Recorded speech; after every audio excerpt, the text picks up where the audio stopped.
Hi guys, তো সামনে ছট পুজো আসছে। কিছুদিন আগে তোমরা দেখেছিলে যে আমি আমার মা মাসি সবাই মিলে গেছিলাম মার্কেটে নিজেদের জন্য কিছু কেনাকাটি করতে। তো সেটা তো হয়ে গেছিলো, বাট বোনের জন্য কিছু কেনা হয়নি, ওটা বাকি ছিল। তো আজকে আমরা আবার বেরিয়ে পড়েছিলাম বোনের জন্য কিছু কেনাকাটি করতে। এখানে আমরা সবার ফার্স্টে ঢুকে গেছিলাম এক্সপ্রেস বাজারে। আর এখানে ঢুকে বোনের কিছু ড্রেস পছন্দ হয়। ফার্স্টে তো আমরা ঢুকে প্রচুর ড্রেস খোঁজাখুঁজি করি যে কোন ড্রেসটা নেওয়া যায়, কি ভালো কিছু। কারণ এর আগের বারও ওরা একটা ড্রেস পছন্দ হয়েছিল এখানে, বাট ও নিজের সাইজ অ্যাভেলেবেল পায়নি। তো এখান থেকে কয়েকটা ড্রেস সিলেক্ট করা হয়, ও ট্রায়াল দেয়, তারপরে দুটো ড্রেস সিলেক্ট করা হয় যেটা ওর খুব পছন্দ হয়েছিল। ওখান দিয়ে কেনাকাটি করে আমরা বেরিয়ে পড়েছিলাম আবার মার্কেটে।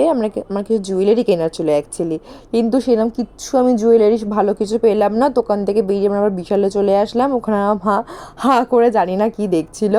বাট এখানে আমি একটা ছোট্ট মিরর সেলফি মতো একটা ভিডিও করি, আর সেলফিও নিই। তারপরে বোনের জন্য বোন ট্রায়াল রুমে ঢুকে গেছিলো অ্যাকচুয়ালি সেই সময়, তো আমরা বেকার বসেছিলাম, তো এখানে একটুখানি ঢং করছিলাম। তারপর বোন কিছু ড্রেস ট্রায়াল দেয়, তো এই ড্রেসটা আমাদের একটু পছন্দ হয় মোটামুটি। তারপর ও একটুখানি দেখছিল যে ড্রেসটা ভালো লাগছে কিনা, তারপর ওখান থেকে বেরিয়ে একটা রোল খেয়ে আজকে দিনটা এখানে শেষ করলাম।